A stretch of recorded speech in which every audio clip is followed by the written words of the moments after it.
चलो बच्चों, तो आज हम लोग अकाउंट में चैप्टर नंबर 11 कंटिन्यू करें, जिसका नाम है bank reconciliation statement, BRS।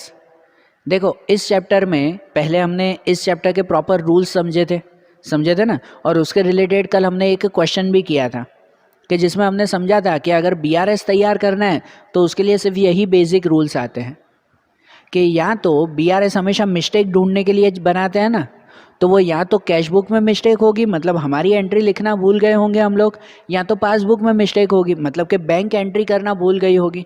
Mistake इनके अलावा और कोई आती नहीं है। तो सिर्फ इतने ही रूल्स के थ्रू हम लोग सम्स करते हैं, जिसमें कल हमने क्वेश्चन नंबर 4 कंप्लीट किया था, और आज उसके आगे टेक्स्ट बुक फाइनल एक्सरसाइज का क्वेश्चन नंबर 5 देखें, वो शुरू करें। बराबर, आपकी टेक्स्ट बुक साथ में रखो कि देखो क्वेश्चन नंबर 5 में क्या लिखा हुआ है कि cash book of Naresh show a credit balance of bank ₹12,000 as on 31/3/16 which does not tally with the balance as per passbook. मतलब कोई नरेश नाम के पर्सन है कि जिनकी कैश बुक में बैलेंस 12,000 बता रहा है, पर पासबुक में वो टैली नहीं हुआ। अगर कैश बुक में 12,000 है तो पासबुक में भी उतना ही होना चाहिए ना, लेकिन नहीं है। उसके लिए ही तो BRS बनाते हैं। फिर following information is obtain while comparing a passbook and cash book. Passbook cash book सब चेक किया तो ये सब इन्फॉर्मेशन मिली जो नीचे लिखी हुई है। And prepare a bank reconciliation statement, तो उस पर से ये BRS तैयार करना। तो सबसे पहले ऐसा फॉर्मेट तैयार होगा जो मैंने यहाँ पर बना के ही रखा है कि ऊपर नाम लिखेंगे BRS of Shri Naresh as on 31/3/16। ऊपर नाम, यहाँ टेबल में ऊपर यहाँ पर number, particular, debit and credit, ये लिखा गया ना। तो अब इस पर से एक एक करके एंट्री करते जाना। एंट्री में सबसे पहली एंट्री आती है बैलेंस के लिए। सबसे पहली एंट्री बैलेंस, जो उसमें ऊपर लिखा हुआ है कि cash book of Naresh show credit balance 12,000। अब यहाँ तो क्रेडिट दिया हुआ ही है, नहीं हो तो हमने कल रूल बताया था ना कि अगर कैश बुक दिया हुआ है तो कैश बुक में क्रेडिट बैलेंस, मतलब वो क्या कहलाया, ओवरड्राफ्ट कहलाया। बैंक को overdraft as per cash book जो क्रेडिट में आता है, और यहाँ तो डायरेक्ट दिया हुआ ये क्रेडिट बैलेंस। क्रेडिट बैलेंस मतलब ओवरड्राफ्ट, हमें भी क्रेडिट में ही लिखना है। बराबर ना, दिया हुआ ना कैश बुक में क्रेडिट बैलेंस है, तो सबसे पहले वही लिखें कि जो 12,000 का बैलेंस दिया हुआ है, तो यहाँ पे लिखें कि बैंक ओवरड्राफ्ट, क्रेडिट बैलेंस है तो ओवरड्राफ्ट लिखेंगे, bank overdraft as per cash book, bank overdraft as per cash book, और क्रेडिट में लिखेंगे 12,000 रुपीज़। ओके, क्रेडिट में 12,000 आया। अब उसके बाद नंबर 1, अब एंट्री शुरू करें एक एक करके कि जैसे नंबर 1 में दिया हुआ है, a cheque of 10,000 was deposited with a bank on 28/3/16 which is not yet recorded in passbook by bank. भाई हमने 10,000 का चेक डिपॉजिट किया, बैंक में हमने चेक डिपॉजिट किया है, बराबर, लेकिन अभी तक पासबुक में उसकी एंट्री हुई नहीं है। चेक को पास होने में 4-5 दिन लगते हैं, अभी तक पास नहीं हुआ जब हम BRS बना रहे हैं तब तक। ठीक है, तो इसमें किसकी एंट्री बाकी हुई, कैश बुक की या पासबुक की? यही चेक करते हैं ना, डेबिट या क्रेडिट वहीं लिखना है, और उसके लिए यही रूल है। तो इसमें किसकी एंट्री बाकी है, कैश बुक की या पासबुक की? पासबुक की एंट्री बाकी है, बराबर ना। पासबुक की एंट्री बाकी रही ना कि भाई हमने चेक डिपॉजिट किया है, लेकिन बैंक में अभी तक उसकी एंट्री नहीं हुई, बैंक में पास नहीं हुआ अभी तक, तो बैंक पासबुक की एंट्री बाकी है। और चेक करेंगे फिर कि बैलेंस इंक्रीज हो रहा है कि डिक्रीज हो रहा है। ऑप्शन ही ये दो होते हैं, या तो बैलेंस बढ़ेगा या तो कम होगा। तो क्या हो रहा है, यहाँ पर बैलेंस इंक्रीज हो रहा है। हम डिपॉजिट कर रहे हैं अगर 10,000 तो बैलेंस बढ़ेगा ना, और अगर बैलेंस इंक्रीज हो रहा है, पासबुक की मिस्टेक है और बैलेंस इंक्रीज हो रहा है, तो लिखेंगे क्रेडिट में। क्रेडिट में 10,000 रुपये लिखेंगे, बराबर। तो उसकी एंट्री ऐसे कर सकते हैं ना, यहाँ पर नंबर 1 करके लिख सकते हैं कि यहाँ सेंटेंस में कुछ भी लिखे भले कि check deposited but not recorded in passbook, कि चेक डिपॉजिट किया पर पासबुक में लिखा हुआ नहीं है, तो उसको क्रेडिट में लिखेंगे ये 10,000 रुपीज़, बराबर। क्रेडिट में ये लिखा जाएगा ना 10,000, ठीक है ना। फिर सेकेंड एंट्री के interest credited by bank ₹160 on 33/16 is not recorded in cash book. Interest credited by bank, credited by bank मतलब बैंक ने दिया, बैंक ने हमें इंटरेस्ट दिया है 160, जो अभी तक कैश बुक में लिखा नहीं है कि भाई बैंक ने हमारे अकाउंट में इंटरेस्ट ऐड कर दिया 160, मुझे मैसेज आया ही नहीं तो मैंने अपनी बुक में लिखा ही नहीं। तो किसकी एंट्री बाकी है? कैश बुक की एंट्री बाकी है, बराबर। मेरी एंट्री बाकी है ना कैश बुक में, और बैलेंस इंक्रीज हो रहा है कि डिक्रीज हो रहा है? तो इंक्रीज हो रहा है। 160 मिले मुझे इंटरेस्ट, तो वो इंक्रीज हो रहा है, मतलब उसकी एंट्री कहाँ पे करेंगे? डेबिट में लिखेंगे। डेबिट में लिखेंगे यहाँ पर 160, बराबर। यहाँ पर नंबर 2 करके लिख सकते हैं। अब एक काम करें, मैं यहाँ पे सेंटेंस नहीं लिख रहा हूँ तो फटाफट सम होता जाएगा उसमें। सेंटेंस में जो क्वेश्चन में वही लिखेंगे कि interest credited but not recorded in cash book. Interest credited but not recorded in cash book कितना? तो 160, डेबिट में 160, बराबर। सेंटेंस आप लिखोगे ना, जो क्वेश्चन में है वही सेंटेंस लिखना है, तो फटाफट ये लिखते जाए हम लोग। उसके बाद नंबर 3 दिया हुआ है कि उसमें है a customer has deposited 10,000 directly in bank account which is not known till 31/3/16। देखो कि कोई कस्टमर ने सीधा 10,000 बैंक में भर दिए। मैं कहता हूँ ना, भगवान ऐसे कस्टमर सबको दे कि जो डायरेक्टली बैंक में ऐसे पैसे भर देते हैं बिना कहे। अच्छी बात है कि चलो बैंक में किसी ने पैसे भर दिए डायरेक्टली, जो हमें पता चला ही नहीं, हमें पता ही नहीं चला, ये 31/3 तक जब BRS बना रहे हैं तब तक नहीं पता चला। तो इसका मतलब इसमें किसकी एंट्री बाकी रही? कैश बुक की एंट्री बाकी रही, हमारी एंट्री, क्योंकि उन्होंने बैंक में भर दिया तो पासबुक में समझो एंट्री हो गई, उसकी एंट्री हो गई। हमने एंट्री नहीं की है, कैश बुक में एंट्री नहीं की, तो कैश बुक की मिस्टेक। और बैलेंस इंक्रीज हो रहा है कि डिक्रीज हो रहा है? ऑफकोर्स इंक्रीज हो रहा है, किसी ने पैसे भर दिए, बैलेंस इंक्रीज हो रहा है, मतलब उसे भी कहाँ लिखेंगे? डेबिट में लिखेंगे, बराबर। वो भी डेबिट में लिखा जाएगा ना, नंबर 3। तो यहाँ पे लिखेंगे जो क्वेश्चन में वही, customer deposited directly in bank which is not recorded in cash book, पूरा सेंटेंस। और डेबिट में लिखेंगे 10,000, बराबर ना। Customer deposited directly in bank which is not recorded in cash book, 10,000 rupees debit में। ओके। फिर नंबर 4 कि check deposited with bank but not recorded in cash book 8,000।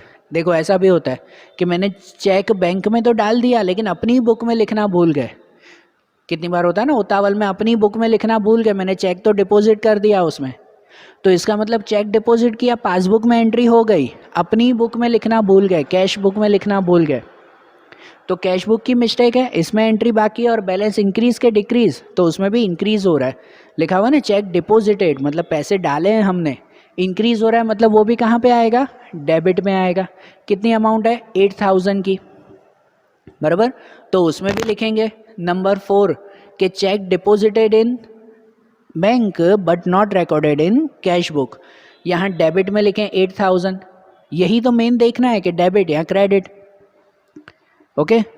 फिर उसके बाद नंबर 5 कि check drawn and paid by bank but not recorded in cash book 6,000। देखो ये भी है, चेक ड्रॉन, ड्रॉन मतलब मैंने किसी को दिया, किसी को पे किया, और बैंक ने वो पास भी कर दिया, पर हमने कैश बुक में लिखा ही नहीं। मैंने किसी को चेक दिया तो ऑन द स्पॉट मुझे अपनी बुक में लिखना चाहिए ना, लेकिन उतावल में भूल गया मैं। तो मतलब पासबुक में एंट्री हो गई, बैंक की एंट्री हो गई, मेरी एंट्री बाकी है, कैश बुक की एंट्री बाकी है। तो कैश बुक की एंट्री और बैलेंस इंक्रीज के डिक्रीज, तो यहाँ डिक्रीज हो रहा है क्योंकि मैंने चेक दिया किसी को, तो बैलेंस डिक्रीज हो रहा है, तो उसे कहाँ पे लिखेंगे हम लोग? क्रेडिट में। क्रेडिट में लिखा जाएगा 6,000, तो यहाँ नंबर 5 करके लिखें कि number 5 check drawn but not recorded in cash book, और क्रेडिट में 6,000 रुपीज़, बराबर। ऐसे लिखा जाएगा ना उसमें, बराबर ना। यहाँ सेंटेंस में जो भी लिखो आप लोग, पूरा का पूरा क्वेश्चन ही भले लिख दिया करो तो भी ठीक है।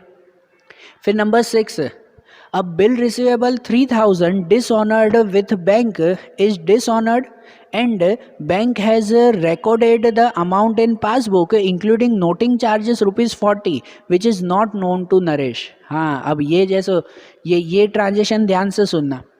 अब bill receivable 3,000 discounted with bank is dishonoured.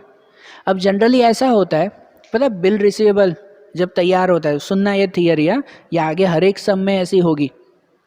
देखो बिल रिसीवेबल मतलब क्या कहलाता है? बिल रिसीवेबल मतलब एक तरह की चिट्ठी कहलाती है जिनसे मुझे पैसे लेने हैं।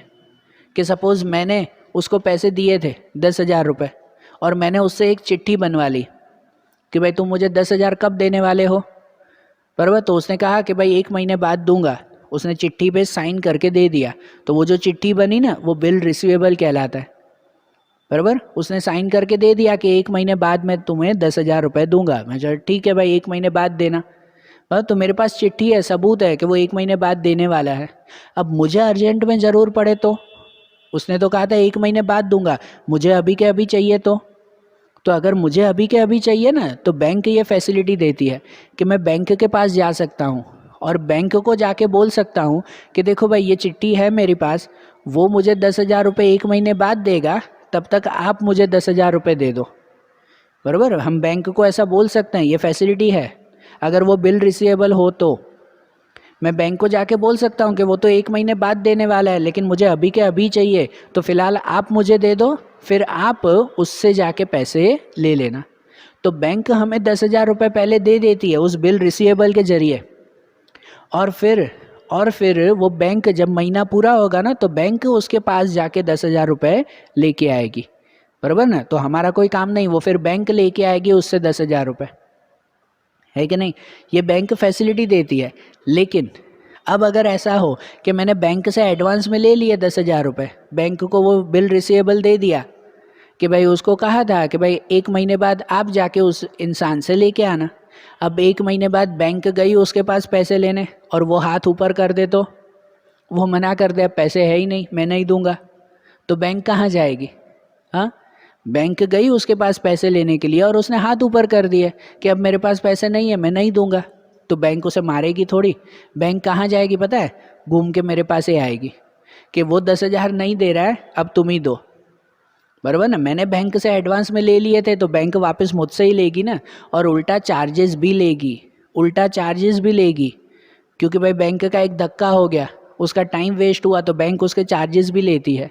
तो ये सेंटेंस वही है, ये वही सेंटेंस है। अब रीड करो, क्वेश्चन नंबर 6 में लिखा हुआ है, अब bill receivable 3,000 discounted with bank. Discounted का मतलब होता है मैंने एडवांस में ले लिया था 3,000 रुपये बैंक से, इज डिसऑनर्ड।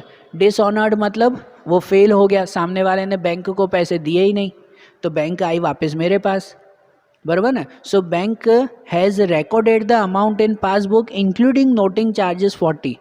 मतलब बैंक ने मेरे अकाउंट में से ही 3,000 ले लिए, बैंक उसके पास गई पैसे लेने के लिए, उसने पैसे दिए ही नहीं, तो बैंक ने मेरे अकाउंट में से ही 3,000 रुपये काट दिए, उल्टा 40 रुपये के चार्जेस भी, बराबर ना, चार्जेस भी लिए। Which is not known to Naresh. जो भाई नरेश मतलब जो ये लिख रहा है भाई उसे पता ही नहीं चला अभी तक, बराबर। तो इसका मतलब अगर अब इनके हिसाब से देखो, सिचुएशन पता चली ना क्या हुआ। अब इनके हिसाब से देखो तो एंट्री किसकी बाकी है, पासबुक की क्या कैश बुक की? कैश बुक की एंट्री बाकी है। बैंक ने तो पासबुक में लिख दिया, हमें लिखना बाकी है, बराबर। हमें अगर लिखना बाकी है तो उसमें बैलेंस इंक्रीज हो रहा है कि डिक्रीज हो रहा है? डिक्रीज हो रहा है। बैंक ने खुद ब खुद मेरे अकाउंट में से 3,000 रुपये और 40 रुपये चार्जेस भी ले लिए, 3,000 40 रुपये ले लिए बैंक ने, मतलब बैलेंस डिक्रीज हुआ ना। कैश बुक में एंट्री बाकी है और बैलेंस डिक्रीज हो रहा है, तो कहाँ लिखेंगे उसे? क्रेडिट में लिखेंगे। समझ आई बात? ध्यान देना, ये बिल रिसीवेबल हर सम में आएगा अब आगे से, बराबर। अच्छी तरह से माइंड में बिठाना। तो उसे क्रेडिट में लिखा जाएगा, मतलब 3,040 वो वहाँ लिखा जाएगा। यहाँ पर सेंटेंस में नंबर 6 सेंटेंस में वही लिख सकते हो जो पूरा क्वेश्चन दिया हुआ है कि bill receivable discounted with bank but dishonoured, है ना, which is not known to Naresh, कि जो ऑनर को अभी तक पता ही नहीं चला, मतलब कैश बुक में एंट्री बाकी है। यहाँ लिख सकते हैं विच is not recorded in cash book. तो क्रेडिट में लिखेंगे हम लोग 3,040 रुपीज़, 3,040, क्योंकि 3,000 का बिल था और 40 रुपये एक्स्ट्रा चार्जेस लिए बैंक ने, वो भी तो बैंक ने कट कर दिया ना, बराबर ना। तो टोटल कितना लिखा जाएगा? 3,040 रुपीज़। ओके, फिर उसके बाद नंबर 7 लिखा हुआ है total of receipt side of cash book short by 2,000। अब ये भी एक मिस्टेक होती है कि जब हम लोग कैश बुक का टोटल कर रहे थे ना तो उसमें रिसिप्ट साइड मतलब डेबिट साइड, जहाँ पैसे मिलते हैं उसमें 2000 कम कर दिए, 2000 कम लिख दिए, गलती से 2000 कम लिख दिए। तो इसमें किसकी गलती हुई? कैश बुक में ये एंट्री बाकी ना, इसमें बैंक की तो कोई मिस्टेक नहीं है, मैंने अपनी बुक में ही 2000 रुपये का टोटल गलत कर दिया था। तो भाई मिस्टेक कैश बुक की है। और देखो बैलेंस इंक्रीज होना चाहिए, रिसिप्ट साइड 2000 कम लिखे थे तो अब 2000 बढ़ा देंगे ना, बराबर ना, 2000 बढ़ा देंगे। कौन सी साइड? बैलेंस इंक्रीज साइड, मतलब कहाँ पे लिखेंगे? डेबिट में, बराबर। कैश बुक में ही बाकी है कि मैंने 2000 रुपये रिसिप्ट साइड पे कम लिखे थे तो वो 2000 डेबिट में लिख देंगे फिर। ओके, तो मतलब वहाँ पे लिखेंगे ये नंबर 7 सेंटेंस में वही लिखेंगे कि receipt side of cash book short by 2000 और डेबिट में लिख देंगे वहाँ पर 2000 रुपीज़, बराबर ना, ये 7th वाले। फिर 8th कि check drawn but not presented for payment 1000। ये सुनो कि चेक ड्रॉन, मैंने किसी को चेक दिया लेकिन वो अभी तक बैंक में नहीं पहुंचा, नॉट प्रेजेंटेड फॉर पेमेंट मतलब बैंक में अभी तक पहुंचा नहीं है। मैंने उसको चेक दिया था 1000 का कि लो भाई ये पेमेंट है 1000 की, अब वो बिज़ी है, वो बैंक में गया ही नहीं, बराबर ना। चेक की जो है वो ड्यूरेशन 6 महीने की होती है, वो 6 महीने में कभी भी जा सकता है। तो मैंने उसे चेक दिया 1000 का, तो मैंने अपनी बुक में तो लिख दिया 1000, लेकिन वो बैंक में गया ही नहीं है, तो मतलब बैंक में एंट्री हुई नहीं ना। उसे जब टाइम मिलेगा वो बैंक में जाएगा तो वो बैंक में एंट्री होगी कि हाँ भाई 1000 रुपये गए, बराबर। तो इसमें किसकी एंट्री बाकी है? कैश बुक या पासबुक? पासबुक की एंट्री बाकी है, बराबर। मैंने तो अपनी बुक में लिख दिया था, सामने वाला अभी तक बैंक में गया ही नहीं है, तो पासबुक की एंट्री बाकी है। और बैलेंस इंक्रीज हो रहा है कि डिक्रीज हो रहा है? यहाँ डिक्रीज हो रहा है। चेक ड्रॉन, मैंने चेक दिया है उसको, मतलब बैलेंस कम हो रहा है, और बैलेंस कम हो रहा है मतलब यहाँ पे कहाँ लिखेंगे? डेबिट में लिखेंगे, डेबिट साइड पे 1000 रुपीज़। तो यहाँ पे लिखें नंबर 8 कि check drawn but not recorded in passbook, बराबर। यहाँ लिखेंगे 1000। ये अमाउंट देखना है, ये तो आगे पीछे हो रहा है, लाइन में नहीं है पर अमाउंट देखना है उसमें। ओके, फिर नंबर 9 कि check deposited but not credited in bank 1500। ये भी कि मैंने चेक डिपॉजिट किया पर बैंक में अभी तक वो पास हुआ नहीं है, तो इसमें भी किसकी एंट्री बाकी है? पासबुक की एंट्री। मैंने चेक डिपॉजिट किया तो मैंने तो लिख दिया कैश बुक में, पासबुक में एंट्री बाकी है। और पासबुक में बैलेंस इंक्रीज हो रहा है कि डिक्रीज हो रहा है? तो बैलेंस इंक्रीज हो रहा है, बराबर ना। मैंने डिपॉजिट किया ना, इंक्रीज हो रहा है तो उसे क्रेडिट में लिखेंगे, क्रेडिट में 1500 रुपये, मतलब यहाँ पे नंबर 9 करके लिख देंगे कि check deposited but not recorded in passbook, उसमें क्रेडिट में लिखेंगे 1500। ओके, और फिर 10th उसमें दिया हुआ है कि bank has debited commission ₹80 in passbook which is not recorded in cash book, कि बैंक ने कमीशन डेबिट कर दी मतलब कमीशन के पैसे ले लिए, कट कर दिए उन्होंने, बराबर ना। कमीशन डेबिट की है मतलब कि वे पैसे ले लिए। देखो डेबिट मतलब बैलेंस डिक्रीज होता है पासबुक में, तो पैसे कम कर दिए बैंक ने, खुद ही मेरे अकाउंट में से कट कर दिए, जो कैश बुक में लिखना बाकी है, मुझे पता ही नहीं चला अभी तक। तो इसका मतलब वो एंट्री कैश बुक में बाकी है, कैश बुक में एंट्री बाकी है, और बैलेंस इंक्रीज के डिक्रीज, तो डिक्रीज हो रहा है, बराबर। डिक्रीज हो रहा है तो कहाँ लिखेंगे? क्रेडिट में, क्रेडिट में लिखेंगे 80 रुपीज़। तो यहाँ पर नंबर 10 करके लिख सकते हैं कि bank debited commission but not recorded in cash book, तो क्रेडिट में लिखें 80। ये हो गई ना सब एंट्रीज, बराबर ना। ये डेबिट क्रेडिट वही खास ध्यान देना है। अब ये सब एंट्रीज हो गई तो अब क्या करें? इनका टोटल, आखिरी का बैलेंस ढूंढें इसमें। तो पहले टोटल करने के लिए चेक करें कि भाई किस साइड का टोटल ज़्यादा है उसमें, तो उसमें इस साइड क्रेडिट साइड का टोटल ज़्यादा लग रहा है, बराबर ना। तो क्रेडिट साइड का टोटल ज़्यादा है तो पहले उस साइड का टोटल कर दें कि इस साइड का टोटल कितना आ रहा है। तो इसमें टोटल होगा 4 and 2 और यहाँ 6, यहाँ पे होगा 8 and 4 12 पर 1 and 3 32,620। तो यहाँ पर भी हम लोग लिखेंगे 32,620। बराबर। जो क्रेडिट में टोटल ज़्यादा है तो उस वही टोटल यहाँ पर भी लिखेंगे। अब क्या, तो अब इसमें से ये सब माइनस करें, बराबर ना। तो 32,000 में से अगर ये सब माइनस करेंगे ना, 32,000 में से ये 10 और 8 18 और 2 20 21 21,160, 32 में से ये माइनस करें तो बचेगा 11,460 रुपीज़, बराबर। ये बैलेंस बचा हमारा। अब यहाँ बैलेंस के सामने नाम क्या लिखते हैं, मैंने पहले भी बताया था कि बस हर एक स्टूडेंट यही मिस्टेक करते हैं कि यहाँ पे क्या लिखना है। तो ऐसे लिखा करो कि सबसे पहले ये चेक किया करो, अगर स्टार्टिंग कैश बुक से की है तो एंडिंग पासबुक से होगी, बराबर। कैश बुक तो ये पासबुक, पासबुक मतलब ये पासबुक का देखना है, ओपनिंग एंड क्लोजिंग एंट्री के ये रूल है ना। तो पासबुक में देखो कि यहाँ पर डेबिट में बचा है कि क्रेडिट में है, डेबिट में आया ना, डेबिट साइड पे आया ना। अगर डेबिट साइड पे आया तो उसे लिखते हैं bank overdraft as per passbook, बराबर। डेबिट में आया तो क्या लिखते हैं, bank overdraft as per passbook, ठीक है। यहाँ कैश बुक तो यहाँ पासबुक, और पासबुक में डेबिट या क्रेडिट वो यहाँ से देख लेते हैं। अगर यहाँ पासबुक होता तो यहाँ कैश बुक लिखते, फिर कैश बुक में डेबिट या क्रेडिट वो यहाँ पे देख लेते, बराबर। ये रूल माइंड में रखना।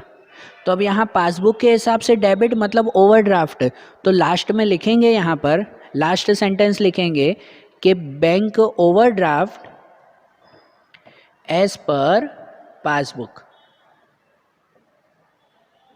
बराबर। तो ये 11,460, मतलब ये टैली कैसे हुआ पता है, कि जब मैं कैश बुक अपनी चेक कर रहा था ना तो कैश बुक में 12,000 बैलेंस था, 12,000 स्टार्टिंग में बता रहा था ओवरड्राफ्ट, और मैंने पासबुक में चेक की ना तो उसमें होना चाहिए 11,460, मतलब ये सब मिस्टेक करेक्ट हुई, बराबर ना, कि ये सब चीज़ें करेक्ट, कि हाँ भाई जो जो मिस्टेक थी वो सब मिस्टेक यहाँ पे लिख दी, कि कैश बुक में होना चाहिए 12,000 और पासबुक में होना चाहिए 11,460, दोनों अगर अब बरोबर बैठ गए ना तो ओके है, ठीक है। समझ आई बात है, बराबर। तो ये एंट्रीज ध्यान देना, फिर से बोल रहा हूँ कि बस जो डेबिट क्रेडिट लिखना है उन डेबिट क्रेडिट के रूल अच्छी तरह से ध्यान रखना, ठीक है। तो अब जैसे आज ये क्वेश्चन नंबर 5 किया ना, अब ऐसे ही इनके जो आगे के क्वेश्चंस हैं वो अब हम लोग अगले वीडियोस में देखेंगे। और ये क्वेश्चन प्रॉपरली लिखना, जो जो सेंटेंस हैं सभी सेंटेंस अच्छी तरह से लिखना है ऐसे, ओके। Thank you.